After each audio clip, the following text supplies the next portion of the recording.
आमतौर पर जब मानव शरीर की बात आती है तो दिमाग में एक बहुत ही स्पष्ट तस्वीर बनती है। मतलब जैसे किसी मशीन का कोई ठोस ब्लूप्रिंट हो। बिल्कुल, एक मापा जा सकने वाला ढांचा। हाँ, जैसे हड्डी टूटने पर एक्सरे मशीन एक साफ सफेद रेखा दिखा देती है और फिर डॉक्टर तुरंत बता देते हैं कि समस्या कहाँ है। मतलब विज्ञान में सब कुछ बहुत सीधा और साफ होता है। सही बात है। चीजों का ये जो भौतिक स्वरूप है ना, ये इंसान को बहुत सुकून देता है।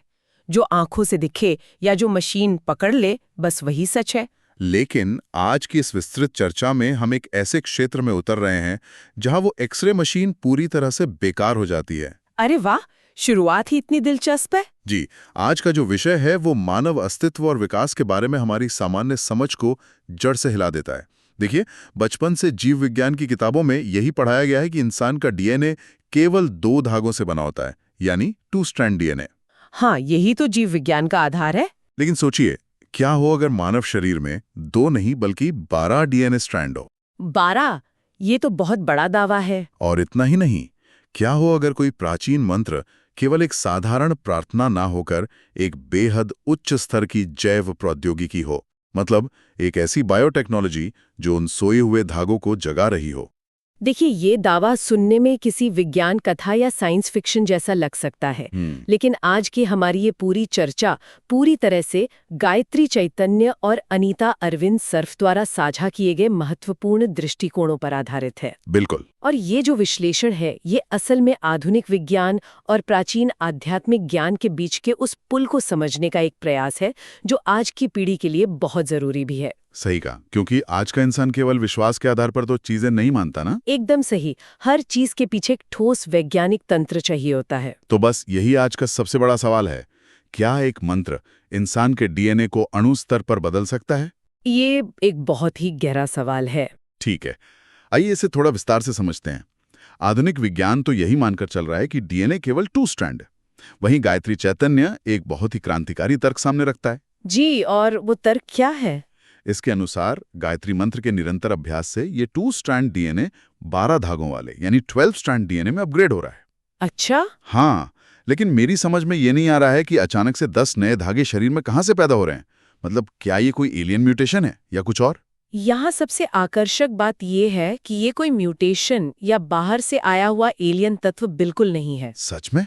तो फिर ये 10 धागे आते कहाँ से हैं? गायत्री चैतन्य बहुत ही स्पष्ट करता है कि ये 12 धागों वाला डीएनए हमारी अपनी प्राचीन जैविक विरासत है। मतलब ये पहले से ही हमारे भीतर है। पहले से ही है? जी, बताया जाता है कि सत्य युग के समय मनुष्यों में स्वाभाविक रूप से ये 12 स्ट्रैंड डीएनए मौजूद था और उस दौर में मानव चेतना अपने सर्वोच्च स्तर पर काम कर रही थी। अच्छा, तो फिर ये कम कैसे हो गया? देखिए, जैसे जैसे समय बीता, युग बदले और फिर मानव स्वभाव में तामसिक गुणों का प्रभाव बढ़ने लगा। मतलब नकारात्मक चीजें बढ़ने लगी? बिल्कुल। और वैसे वैसे चेतना का स्तर नीचे गिरता गया। इसका सीधा असर इंसान की बायोलॉजी पर पड़ा और फिर हुआ ये कि उन 12 धागों में से 10 धागे निष्क्रिय होकर सुप्त अवस्था में चले गए। सुप्त अवस्था में? तो वे 10 धागे गायब नहीं हुए, बस उन्होंने काम करना बंद कर दिया। एकदम सही समझा, वे नष्ट नहीं हुए हैं। क्या इसे इस तरह से देखा जा सकता है जैसे हमारे कंप्यूटर में कोई लॉक्ड फोल्डर हो? मतलब एक ऐसा फोल्डर जिसमें हमारा सबसे पुराना, सबसे उन्नत और सबसे शक्तिशाली डेटा छुपा हुआ है, लेकिन हम उसे खोल नहीं पा रहे हैं क्योंकि वो लॉक है। बहुत ही सटीक उपमा है ये। और ये जो गायत्री मंत्र है वो शायद उस लॉक्ड फोल्डर को खोलने वाले पासवर्ड का काम कर रहा है। जी, अनीता अरविंद सर्फ के दृष्टिकोण से इसे ऐसे ही समझा जा सकता है। वर्तमान में जो हो रहा है वो मानव शरीर में बाहर से कुछ नया जोड़ना नहीं है। तो ये क्या है? ये मानव जाति का अपने सबसे उत्कृष्ट और मूल स्वरूप में वापस लौटने का पुनर्विकास है। मतलब हम वापस अपनी असली क्षमता की ओर जा रहे हैं। पुनर्विकास, ये शब्द बहुत प्रभावी है। हाँ, और मंत्र की शक्ति से वो ताला खुल रहा है और वे सुप्त धागे फिर से सक्रिय हो रहे हैं। खैर, ये पासवर्ड वाली बात तो मुझे समझ में आती है, लेकिन अब एक बहुत बड़ा वैज्ञानिक सवाल सामने खड़ा है। वो क्या? देखिए, एक पासवर्ड तो कीबोर्ड से टाइप होता है भौतिक रूप से, लेकिन यहाँ हम केवल ध्वनि की बात कर रहे हैं। जी, ध्वनि ऊर्जा। तो हवा में पैदा हुई एक आवाज हमारे शरीर के अंदर अणु स्तर पर कोशिकाओं के भीतर इतना बड़ा बदलाव कैसे ला सकती है? मतलब ये जैविक रूप से कैसे मुमकिन है? इसे समझने के लिए हमें जीव विज्ञान से थोड़ा भौतिकी की तरफ जाना होगा। देखिए, ध्वनि कोई साधारण चीज नहीं है। ये ऊर्जा का एक बहुत ही शक्तिशाली रूप है। हाँ, वो तो है। जब गायत्री मंत्र का उच्चारण किया जाता है तो वो विशिष्ट आवृत्तियों का यानी कुछ खास फ्रीक्वेंसीज का निर्माण करता है। अच्छा, विशिष्ट आवृत्तियां। जी, और अनीता अरविंद सरफ के अनुसार ये विशिष्ट ध्वनि तरंगें हमारे शरीर की कोशिकाओं के साथ एक सटीक प्रतिध्वनि पैदा करती हैं। इसे विज्ञान की भाषा में रेजोनेंस कहा जाता है। रेजोनेंस भौतिकी के उसी सिद्धांत की तरह जहां एक विशिष्ट कंपन या फ्रीक्वेंसी की ध्वनि से कांच का एक मजबूत गिलास अचानक चटक कर टूट जाता है। बिल्कुल वही सिद्धांत। अगर ध्वनि तरंगे कांच जैसी ठोस चीज के भौतिक संरचना को तोड़ सकती हैं, तो ये तो पूरी तरह से तार्किक है कि एक अत्यंत विशिष्ट ध्वनि तरंग मानव शरीर की सूक्ष्म कोशिकाओं को भी गहराई से प्रभावित कर सकती है। बिल्कुल सही कहा। लेकिन ये जो प्रक्रिया है, ये और भी ज्यादा सूक्ष्म है। और सूक्ष्म कैसे? देखिए, ये ध्वनि तरंगें सीधे पूरे शरीर में ऐसे ही नहीं फैल जाती। शरीर के भीतर एक बहुत ही महत्वपूर्ण रिसीवर बैठा है। एक रिसीवर शरीर के अंदर? हाँ, गायत्री चैतन्य बताता है कि मंत्रोच्चारण से उत्पन्न ये विशिष्ट कंपन सीधे मस्तिष्क के बिल्कुल केंद्र में स्थित पीनियल ग्रंथि से टकराता है। पीनियल ग्रंथि? लेकिन आधुनिक विज्ञान तो इससे केवल एक छोटी सी ग्रंथि मानता है जो मेलाटोनिन नामक हार्मोन बनाती है। जी, स्लीप हार्मोन। हाँ, ताकि इंसान को समय पर नींद आ सके। तो एक नींद का हार्मोन बनाने वाली ग्रंथि इंसान का डीएनए कैसे बदल सकती है? यही तो पेच है। आधुनिक विज्ञान पीनियल ग्रंथि के केवल एक बहुत ही छोटे से हिस्से को समझ पाया है। अच्छा। जबकि अध्यात्म में इसे हमेशा से चेतना का केंद्र या तीसरी आंख कहा जाता रहा है। तीसरी आंख, हाँ, ये तो सुना है। अनीता अरविंद सर्फ के विश्लेषण के अनुसार पीनियल ग्रंथि असल में एक बेहद उन्नत रिसीवर और ट्रांसमीटर की तरह काम करती है। एक जैविक एंटीना की तरह? बिल्कुल। जब गायत्री मंत्र की ध्वनि तरंगें इस ग्रंथि से टकराती हैं, तो ये ग्रंथि उन ध्वनि तरंगों को ग्रहण करती है और फिर उन्हें विद्युत चुंबकीय संकेतों में यानी इलेक्ट्रोमैग्नेटिक सिग्नल्स में बदल देती है। अरे वाह! तो शरीर के अंदर एक तरह का ट्रांसलेशन हो रहा है। जी हाँ, मतलब ध्वनि ऊर्जा जो है वो विद्युत चुंबकीय ऊर्जा में बदल रही है। एकदम सही। और ये इलेक्ट्रोमैग्नेटिक सिग्नल्स ही हैं जो शरीर के कोने-कोने में मौजूद हर एक डीएनए तक पहुंचते हैं। और फिर क्या होता है? यही वो ऊर्जा है जो उन 10 सोए हुए धागों को झकझोरकर जगाने का काम कर रही है। ये तो कमाल की बात है। और अनीता अरविंद सर्फ इस पूरी प्रक्रिया को केवल एक सक्रियण या एक्टिवेशन नहीं मानती हैं। तो वो इसे क्या कहती है? उनके अनुसार ये पूर्ण शुद्धिकरण है। ये प्रक्रिया शरीर के चक्रों और पीनियल ग्रंथि को पूरी तरह शुद्ध करती है, नकारात्मक ऊर्जा को नष्ट करती है और चेतना का एक अभूतपूर्व विकास करती है। ध्वनि का ये पूरा विज्ञान सच में हैरान करने वाला है। मतलब ये पूरी तरह से एक नया नजरिया है। जी बिल्कुल। लेकिन अब एक ऐसा सवाल है जो मुझे थोड़ा उलझा रहा है। पूछिए। देखिए, ये जो गायत्री मंत्र है ये तो हजारों सालों से जापा जा रहा है ना? हाँ, बहुत प्राचीन है। तो क्या ये डीएनए अपग्रेड की प्रक्रिया हमेशा से ऐसे ही चल रही है या ये अभी हाल ही की कोई घटना है? ये बहुत ही लाजवाब सवाल है। गायत्री चैतन्य इस बड़े बदलाव की एक बहुत ही स्पष्ट समय सीमा देता है। समय सीमा? जी, इसके अनुसार एक नए प्रकाश के जीव या जिसे लाइट बीइंग कहते हैं, उसके निर्माण और आंतरिक बदलाव की ये जो विशिष्ट प्रक्रिया है, ये ईस्वी सन 2000 से शुरू हो चुकी है। सन 2000 से? हाँ, और ये एक सतत चलने वाली प्रक्रिया है।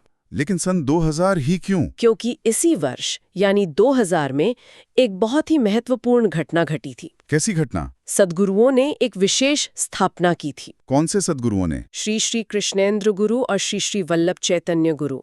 इन्होंने मिलकर गायत्री तपोभूमि में पंचमुखी गायत्री की मूर्ति की स्थापना की थी। यहाँ बात सच में बहुत दिलचस्प हो जाती है, लेकिन मुझे थोड़ा रोकने दीजिए। जी कहिए। मैं एक बात को लेकर बहुत गहरी उलझन में हूँ। क्या उलझन है? देखिए, दुनिया के किसी कोने में किसी तपोभूमि में एक मूर्ति स्थापित की गई। हाँ। वो पत्थर या धातु की एक भौतिक संरचना ही तो है। उस बाहरी दुनिया की मूर्ति का किसी भी इंसान की अंदरूनी कोशिकाओं के डीएनए से क्या लेना देना हो सकता है? ये सवाल उठना स्वाभाविक है। मतलब ये विज्ञान से ज्यादा किसी चमत्कार जैसी बात नहीं लग रही? ये चमत्कार जरूर लग सकता है, लेकिन अगर हम इसे व्यापक दृष्टिकोण से जोड़कर देखें तो तस्वीर साफ होने लगती है। व्यापक दृष्टिकोण मतलब? इसके लिए हमें प्राचीन ब्रह्मांड और पिंडांड के सिद्धांत को गहराई से समझना होगा। ब्रह्मांड और पिंडांड? जी, ये कोई अंधविश्वास नहीं है, बल्कि यह ऊर्जा का एक बहुत ही गहरा विज्ञान है। ये सिद्धांत क्या कहता है?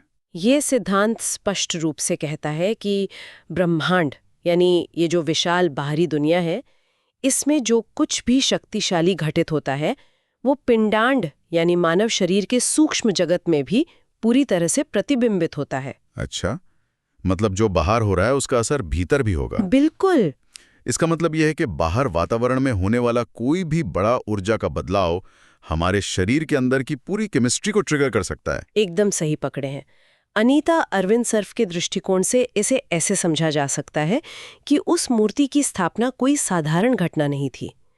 उस स्थापना से बाहरी वातावरण में अपार आध्यात्मिक ऊर्जा का एक बहुत बड़ा प्रवाह छोड़ा गया। एक तरह का ऊर्जा विस्फोट। जी, और वो ऊर्जा आज मानव चेतना को जगाने के लिए एक उत्प्रेरक के रूप में, एक कैटलिस्ट के रूप में काम कर रही है। तो एक तरफ बाहर की ऊर्जा और एक तरफ मंत्र। बिल्कुल, बाहर से वो ब्रह्मांडीय ऊर्जा और भीतर से मंत्रोच्चारण का विज्ञान, ये दोनों चीजें मिलकर पीनियल ग्रंथि के माध्यम से इस मानव विकास को एक नई और अभूतपूर्व गति दे रहे हैं। खैर, ये बदलाव कब शुरू हुआ और इसके पीछे का पूरा तंत्र कैसे काम करता है, ये तो अब काफी हद तक स्पष्ट हो गया है। जी, लेकिन एक आखिरी और सबसे जरूरी सवाल अब सामने आता है। बताइए। मान लीजिए कि ये 12 स्ट्रैंड डीएनए पूरी तरह से सक्रिय हो जाता है और ये जो पीनियल ग्रंथि है वो अपनी पूरी क्षमता पर काम करने लगती है। हाँ, तो इसका अंतिम परिणाम क्या होगा? मतलब एक इंसान के तौर पर हमारा भविष्य कैसा दिखेगा? इसके लिए बस आज के इंसान को देखिए। आज हर कोई बाहरी तकनीक पर पूरी तरह से निर्भर है। हाँ, मोबाइल फोन, इंटरनेट। बिल्कुल, इंटरनेट, सर्च इंजन, ऐसा लगता है कि इन उपकरणों के बिना तो इंसान एक कदम भी नहीं चल सकता। सच बात है। लेकिन इस जैविक उन्नति से एक बहुत ही अलग तरह की क्षमता विकसित हो रही है। गायत्री चैतन्य के अनुसार इस 12 स्ट्रैंड डीएनए के सक्रिय होने से मनुष्य अपरोक्ष ज्ञान प्राप्त कर रहा है। अपरोक्ष ज्ञान? ये सुनने में तो कोई बहुत ही भारी दार्शनिक शब्द लगता है। हाँ, शब्द थोड़ा भारी है। इसे थोड़ा आसान भाषा में समझते हैं। ये अपरोक्ष ज्ञान असल में है क्या? अपरोक्ष ज्ञान का मतलब है प्रत्यक्ष ज्ञान, या इसे अंतर्ज्ञान भी कह सकते हैं। अंतर्ज्ञान। जी, ये बिना किसी भौतिक उपकरण के, मतलब बिना किसी मोबाइल या इंटरनेट के, सीधे ब्रह्मांड की चेतना से जानकारी प्राप्त करने की एक अद्भुत क्षमता है। सीधे ब्रह्मांड से जुड़ना? हाँ, अनीता अरविंद सर्फ इस बात पर बहुत जोर देती हैं कि ये जो बाहरी तकनीक है, ये हमें केवल अस्थायी आराम देती है। सही बात है। लेकिन ये अपरोक्ष ज्ञान मनुष्य को प्रकृति के मूल नियमों की ओर वापस ले जाता है, एक ऐसी स्थिति जहां वो सीधे ब्रह्मांडीय सच्चाई और ऊर्जा से जुड़ सकता है। तो इस सब का असल में क्या मतलब है, अगर मैं इसे आज की भाषा में समझने की कोशिश करूं? जी, बताइए। तो ये कुछ ऐसा है जैसे हम किसी बाहरी सर्च इंजन पर जानकारी खोजने के बजाय अपने खुद के जैविक नेटवर्क के माध्यम से पूरे ब्रह्मांड के सार्वभौमिक ज्ञान से सीधे जुड़ रहे हैं। बिल्कुल सही। मतलब हमारी अपनी कोशिकाएं, हमारी अपनी पीनियल ग्रंथि ही वो वाईफाई बन रही है जो ब्रह्मांड के डेटाबेस को सीधे डाउनलोड कर सकती है। ये तो बहुत ही बेहतरीन तुलना की है। गायत्री चैतन्य का मूल सार ठीक यही है। मतलब हम खुद ही एक चलता फिरता सुपर कंप्यूटर हैं। एकदम। मानव शरीर मांस और हड्डियों का कोई साधारण टुकड़ा बिल्कुल नहीं है। ये इस पूरे ब्रह्मांड की सबसे उन्नत तकनीक और असीमित ऊर्जा का एक विशाल भंडार है। बस हम इसे अब तक पहचान नहीं पाए थे। जी, हमारी चेतना सोई हुई थी। इस पूरी विस्तृत चर्चा को अगर समेटा जाए तो ये बात बिल्कुल साफ हो जाती है कि गायत्री चैतन्य और अनीता अरविंद सर्फ का ये गहरा विश्लेषण हर चीज को देखने का हमारा नजरिया ही बदल देता है। पूरी तरह से। गायत्री मंत्र केवल एक धार्मिक परंपरा या केवल आस्था का विषय नहीं है। जी नहीं। ये असल में एक डीएनए अपग्रेड प्रक्रिया है, एक ऐसा विज्ञान जो एक नई सृष्टि और मानव चेतना के अगले बड़े चरण की शुरुआत कर रहा है। बिल्कुल। ये जानकारी इंसान को खुद को एक साधारण मजबूर जीव मानने वाली सोच से बाहर निकालती है और उसे एक अनंत ऊर्जा स्रोत के रूप में स्थापित करती है। और सबसे बड़ी बात, ये जो पूरा विज्ञान है, ये विज्ञान और अध्यात्म के बीच की उस छोटी दीवार को भी पूरी तरह से गिरा देता है जिसे हमने इतने सालों से खड़ा कर रखा था। बिल्कुल सही कहा। और इस गहरी चर्चा को समाप्त करने से पहले एक ऐसा विचार है जो मस्तिष्क को सच में झकोड़ कर रख देता है। वो क्या? देखिए, यदि एक प्राचीन मंत्र के विशिष्ट ध्वनि तरंगों में इतनी असीम शक्ति है कि वे अणु स्तर पर हमारे डीएनए को बदल सकती हैं जी। और 10 सोए हुए धागों को पूरी तरह से जगा सकती हैं, जरा सोचिए, क्या मानव जेनेटिक्स के भीतर हमारे डीएनए के उस अथाह समंदर में ऐसी और कितनी रहस्यमयी और जादुई शक्तियां सुप्त अवस्था में पड़ी होंगी? ये तो रोंगटे खड़े कर देने वाला विचार है। क्या पता विज्ञान और अध्यात्म के इस मिलन से भविष्य में इंसान की कौन कौन सी सोई हुई क्षमताएं जागृत होने की प्रतीक्षा कर रही हैं। ये एक ऐसा सवाल है जो इंसान होने के पूरे मायने ही बदल के रख देता है। बिल्कुल, ये चिंतन का एक बहुत बड़ा विषय है। इसी विचार के साथ आज की ये चर्चा यहीं समाप्त करते हैं।